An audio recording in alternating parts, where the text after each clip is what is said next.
ನೋಡಿ, ಪಂಚ ಗ್ಯಾರಂಟಿ ಅಂತ ಹೇಳಿಕೊಂಡು ಕಾಂಗ್ರೆಸ್ ಅಧಿಕಾರಕ್ಕೆ ಬಂತು. ಒಂದು ಕಡೆ ಮಹಿಳೆಯರಿಗೆ ಗೃಹಲಕ್ಷ್ಮಿ ಅಂತ 2,000 ರೂಪಾಯಿ ಕೊಟ್ಟರು. ಮದ್ಯಪಾನದ ರೇಟನ್ನು ದ್ವಿಗುಣಗೊಳಿಸುವ ಮುಖಾಂತರವಾಗಿ, ಅದರ ಟ್ಯಾಕ್ಸನ್ನು ಹೆಚ್ಚು ಮಾಡುವ ಮುಖಾಂತರವಾಗಿ ಕರ್ನಾಟಕ ಸರ್ಕಾರ 38,000 ಕೋಟಿ ರೂಪಾಯಿನ ಬರೀ ಮದ್ಯಪಾನ ಪ್ರಿಯರಿಂದಲೇ ವಸೂಲಿ ಮಾಡಿಕೊಂಡು ಹೆಂಡತಿಗೆ 2,000 ರೂಪಾಯಿ ಕೊಡೋ, ಗಂಡನ ಕೈಲಿ ವಸೂಲಿ ಮಾಡೋ, ಈ ರೀತಿ ಮೋಸಕ್ಕೆ ಕೈ ಹಾಕ್ತು. ಪೆಟ್ರೋಲ್ ಡೀಸೆಲ್ ದರ ಅಂತ ಹೇಳ್ತಿದ್ರು. ಇವತ್ತು ಪೆಟ್ರೋಲ್ ಡೀಸೆಲ್ನ GST ಒಳಗಡೆ ತರೋದಕ್ಕೆ ಯಾವತ್ತು ಬಿಡ್ತಾನೆ ಇಲ್ಲ ಸರ್ಕಾರ. ಆದರೆ ಇವ್ರು ಟ್ಯಾಕ್ಸೇಷನ್ನ ಜಾಸ್ತಿ ಮಾಡ್ತಾನೆ ಇದ್ದಾರೆ. ಇವ್ರು ನಿರುದ್ಯೋಗದ ಬಗ್ಗೆ ಮಾತಾಡಿದ್ರು. ಯುವ ನಿಧಿ ಅಂತ ಹೇಳಿ ಇವತ್ತರೆಗೂ ಕೂಡ ಯುವ ನಿಧಿ ಕೊಡಲಿಲ್ಲ. ಆದರೆ ಬೆಲೆ ಹೆಚ್ಚಳ ಆಗ್ತಾನೆ ಇದೆ.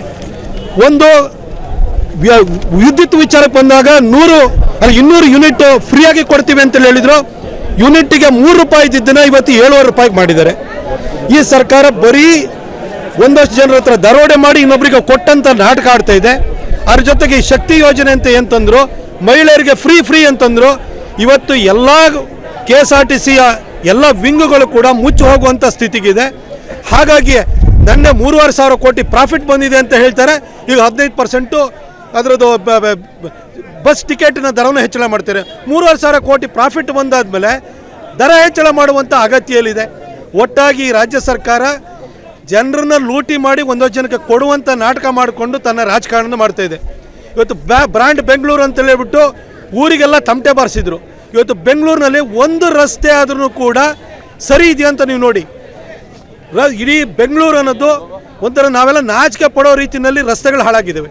ಇಡೀ ರಾಜ್ಯಾದ್ಯಂತ ಒಂದು ರಸ್ತೆಗೂ ಕೂಡ ಒಂದು ಹಿಡಿ ಟಾರನ್ನು ಕೂಡ ಹಾಕ್ತಾ ಇಲ್ಲ.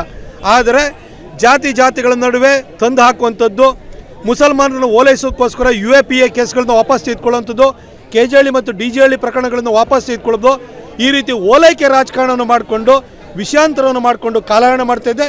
ಈ ಬಸ್ ದರದ ವಿಚಾರ ಇರ್ಬೋದು, ಇಬ್ಬರು ಸಚಿವರ PSಗಳ ಹೆಸರನ್ನ ಬರೆದಿಟ್ಟು ಗುತ್ತಿಗೆದಾರರು ಬೇರೆ ಸತ್ತೋಗಿದ್ದಾರೆ. ಅವರಿಗೆ ನ್ಯಾಯ ಕೊಡುವಂಥ ವಿಚಾರದಲ್ಲೂ ಮಾತಾಡ್ತಿಲ್ಲ. ಹಿಂದೆ ನಮ್ಮಲ್ಲಿ ಈಶ್ವರಪ್ಪನವರು ಅವರು ಸಚಿವರಾಗಿರುವಂಥ ಸಂದರ್ಭದಲ್ಲಿ ಕಾಂಟ್ರಾಕ್ಟರ್ ಅಲ್ಲದಿದ್ದಂಥ ಒಬ್ಬ ವ್ಯಕ್ತಿ ಸೂಸೈಡ್ ಮಾಡ್ಕೊಂಡ ಅಂತೇಳಿ ಈಶ್ವರಪ್ಪನವ್ರನ್ನ ರಿಸೈನ್ ಮಾಡಿಸಿದ್ರು. ಆದರೆ ಇವತ್ತು ಪ್ರಿಯಾಂಕಾ ಖರ್ಗೆ ಆಗಲಿ, ಲಕ್ಷ್ಮೀ ಹೆಬ್ಬಾಳ್ಕರ್ ಆಗಲಿ ರಿಸೈನ್ ಮಾಡ್ತಾನೂ ಇಲ್ಲ. ಅದನ್ನು ಅವ್ರು ರಿಸೈನ್ ತಗೊಳ್ಬೇಕು ಅನ್ನೋ ಒಂದು ಕನಿಷ್ಠ ನೈತಿಕತೆಯನ್ನು ಸಿದ್ದರಾಮಯ್ಯನವರು ತೋರ್ತಾ ಇಲ್ಲ. ಒಟ್ಟಿಗೆ ರಾಜ್ಯದಲ್ಲಿ ಒಂದು ಬಂಡ ಸರ್ಕಾರ ಆಡಳಿತ ನಡೆಸ್ತಾ ಇದೆ.